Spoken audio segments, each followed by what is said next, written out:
નમસ્કાર વિદ્યાર્થી મિત્રો, સ્વાગત છે તમારું YouTube channel live for education પર। આજે આપણે વાત કરવાના છીએ હાલમાં જે તમારા ગવર્મેન્ટ દ્વારા નવા ટાઈમ ટેબલ 2024-25 પ્રમાણે તમને અહીંયા ટાઈમ ટેબલ આપેલ છે એમના વિશે વાત કરીશું। તો વિદ્યાર્થી મિત્રો, હાલમાં જે તમારે અહીંયા ગુજરાત માધ્યમિક અને ઉચ્ચતર માધ્યમિક શિક્ષણ બોર્ડ દ્વારા જે ક્વેશ્ચન બેંક બહાર પાડવામાં આવેલ છે એમના સોલ્યુશન આપણે જોવાના છે। તો તારીખ તમારી 29/7ના રોજ જે તમારું સામાજિક વિજ્ઞાનનું પેપર છે એમના વિશે વાત કરીશું। ઓકે,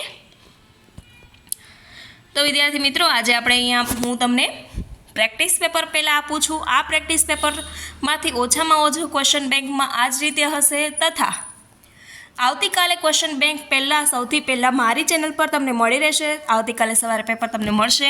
તો સોલ્યુશન જોવો હોય તો ચેનલને સબસ્ક્રાઈબ કરી રાખો, કમેન્ટ સેક્શનમાં કમેન્ટ સાથે યસ લખી દો અને બેલ આઇકન પ્રેસ કરી દો, જેથી કરીને બધી અપડેટ પહેલાં તમને મળી રહે। વિથ સોલ્યુશન આપણે જોતા છીએ ગુજરાત માધ્યમિક અને ઉચ્ચતર માધ્યમિક દ્વારા જે તમારી સામાજિક વિજ્ઞાનનું પેપર છે કંઈક આ રીતે હશે। ચલો જોઈએ। ભારત આવવાનો જળમાર્ગ કોણે શોધ્યો? તો અહીંયા ભારત આવવાનો જળમાર્ગ વાસ્કો દ ગામાએ શોધ્યો। પ્રથમ વિશ્વયુદ્ધના બીજ કઈ સંધિમાં રોપાયા? ઓકે, તો ફ્રેન્કફર્ટ। ભારતનું બંધારણ ક્યારે અમલમાં આવ્યું? તો કે 26 જાન્યુઆરી 1950। સો અહીંયા તમને આખું ક્વેશ્ચન પેપર છે વિથ સોલ્યુશન આપણે જોવાના છીએ। ઓકે, તો વિભાગ એ અહીંયા 5 શું હતા? તો કે વિકલ્પો હતા। હવે આપણે 5 નંબરનો question, Cape of Good Hope ભૂશીરની શોધ ક્યાં સાહસિક દ્વારા થઈ હતી? તો કે બાર્થોલોમસ ડાયસ। સંકલ્પના શબ્દનો પર અહીંયા આપવાનું છે પારિભાષિક શબ્દો। બેવડું નાગરિકત્વ એટલે શું? કોને બેવડું નાગરિકત્વ કહેવાય?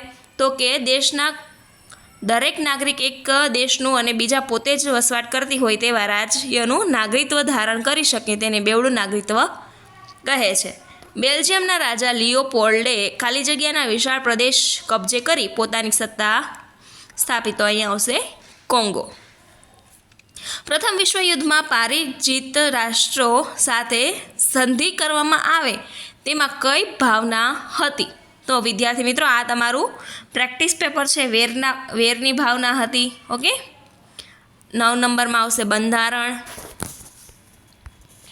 એવી રીતે અહીંયા યુરોપિયન પ્રજાને ભારત આવવાનો જળમાર્ગ શોધવાની સાથે જ પડી વિધાન સમજાવો, તો એનો ક્વેશ્ચનનો આન્સર પણ છે। તો બધા ક્વેશ્ચનના આન્સર આપણે સોલ્યુશન સાથે જ કરવાના છે। અને વિદ્યાર્થી મિત્રો, જેમ તમને મેં જે 25 તારીખના પેપરનું સોલ્યુશન કરાવ્યું હતું એવી જ રીતે હું તમને આજે પણ સોલ્યુશન કરાવીશ। તો ચેનલ પર નવા હોય તો શું કરી રાખો? ચેનલને સબસ્ક્રાઈબ કરી રાખો, બેલ આઇકનને પ્રેસ કરી દો, નોટિફિકેશન બેલ આઇકન પ્રેસ કરીને, જેથી કરીને બધી અપડેટ પહેલાં ફટાફટ તમને મળી રહે। આવતીકાલનું પેપર પણ તમને અર્લી મોર્નિંગમાં મળી જ જશે। તો વિદ્યાર્થી મિત્રો, ચેનલ પર બન્યા રહો, જેથી કરીને બધી અપડેટ પહેલાં તમને મળી રહે। હવે 12 નંબરનો ક્વેશ્ચન છે, ભારતના આમુખમાં કયા આદર્શો જોવા મળ્યા છે? તો અહીંયા છે। ઓકે, 12 નંબર, ભારત એ બિન સાંપ્રદાયિક રાજ્ય છે, એમનું સોલ્યુશન। પ્રથમ વિશ્વયુદ્ધ માટે જવાબદાર પરિબળો, તો અહીંયા છે પહેલું આર્થિક પરિબળ, બીજું લશ્કરવાદ પરિબળ, ઓકે, ત્રીજું જૂથબંધી, ગુપ્ત સંધિઓ, ઉગ્ર રાષ્ટ્રવાદ, વર્તમાન પત્રનો ફાળો, યુદ્ધ અંગેનું તત્વજ્ઞાન। ઓકે, 14 નંબરનો ક્વેશ્ચન આપેલો છે। આ 15 નંબર વિભાગ ડી, જેમાં અથવાનો ક્વેશ્ચન પણ આપેલો છે। તો વિદ્યાર્થી મિત્રો, આવી જ રીતે તમને તમારું ક્વેશ્ચન બેંક પેપર પણ આવતીકાલે આખા ક્વેશ્ચન બેંકનું સોલ્યુશન અર્લી મોર્નિંગમાં મળી જશે। વિદ્યાર્થી મિત્રો, તો ચેનલ પર નવા હોય તો ચેનલને સબસ્ક્રાઈબ કરી રાખો, નોટિફિકેશન બેલ આઇકન પણ જરૂરથી પ્રેસ કરો, જેથી કરીને બધી અપડેટ પહેલાં તમને મળી રહે।